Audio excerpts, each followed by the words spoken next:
Bonjour à tous, et oui on est dehors, il fait beau, pour une fois qu'il fait beau, on en profite. Alors, il y a peut-être des bruits, peut-être des camions qui vont passer, euh, aussi des oiseaux ou des chats. Alors aujourd'hui si maintenant je vous dis Bonnie and Clyde, tout le monde connaît, je pense. Donc pour ceux du fond qui ne savent pas, Bonnie et Clyde, dans les années 30, c'était un couple de braqueurs et de tueurs dont les autorités à l'époque aux États-Unis ont eu du mal à choper.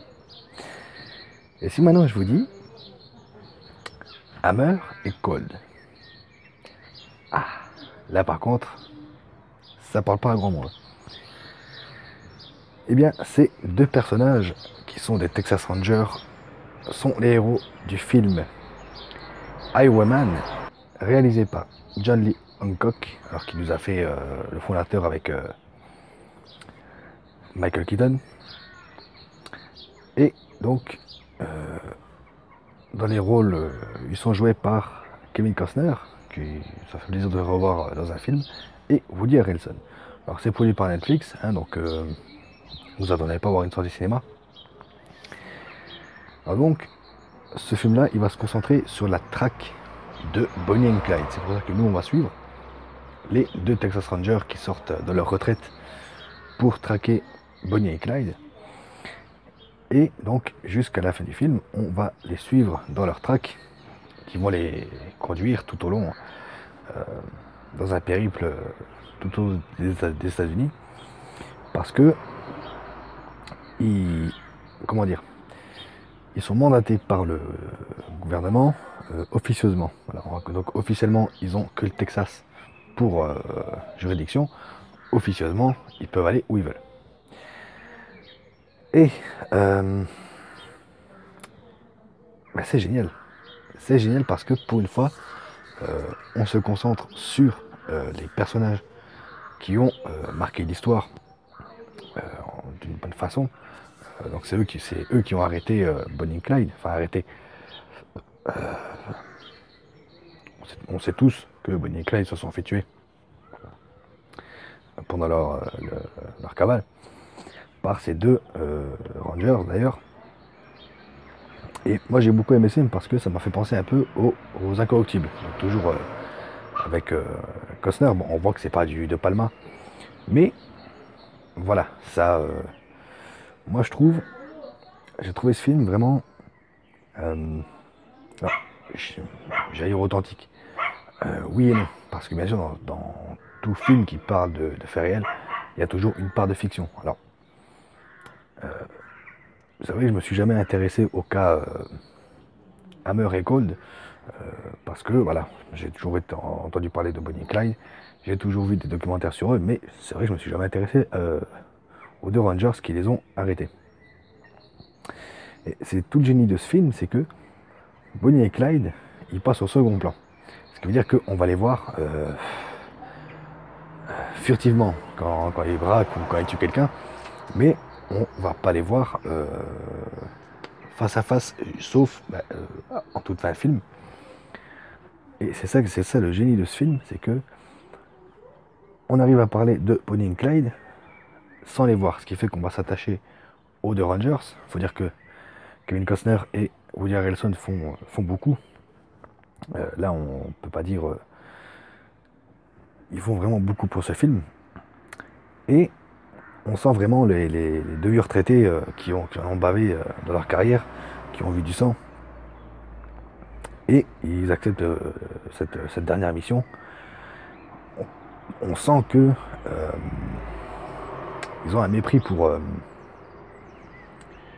Pas pour.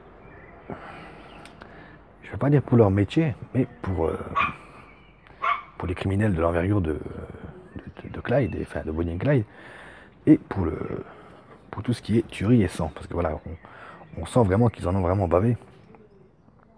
Et c'est franchement cool de voir enfin quelque chose qui nous parle euh, de ceux qui les ont enfin arrêtés. Alors je crois que c'était en 34, en 1934, Dites-moi dans les commentaires si je me trompe ou pas. Et il me semble que c'était en 1934. Voilà, 2 ans de cavale, et finalement, Bonnie et Clyde se sont fait tuer à la Jacques Mérine. Et c'est vraiment un film que je veux. Enfin, je peux pas trop développer parce que voilà, tout ce qui est réalisation, c'est vraiment, comme je vous l'ai dit, on sent qu'on est un peu comme dans les Incorrigibles. Bon, on n'est pas dans du Brian De Palma, ça c'est clair. Mais voilà, le côté incorruptible est là. On sent, même dans les décors ou dans les jeux de lumière, on sent qu'on est vraiment dans les années 30, dans les bas quartiers, que ça pue la gnôle. Et c'est un film que je vous encourage à voir. Franchement, ça vaut le coup. Ça vaut le coup. Je peux pas trop approfondir parce que là, c'est pas. Sinon, il faut que je vous fasse un cours d'histoire, mais bon, je vais vous laisser aller voir sur YouTube ou Internet comment ça s'est vraiment passé. Déjà, c'est le but de ce genre de film, c'est quand par la suite, on aille voir vraiment ce qui s'est passé. Donc, bah écoutez, on va se quitter là-dessus. Je crois pas que j'ai autre chose à approfondir. Voilà, ce film était top.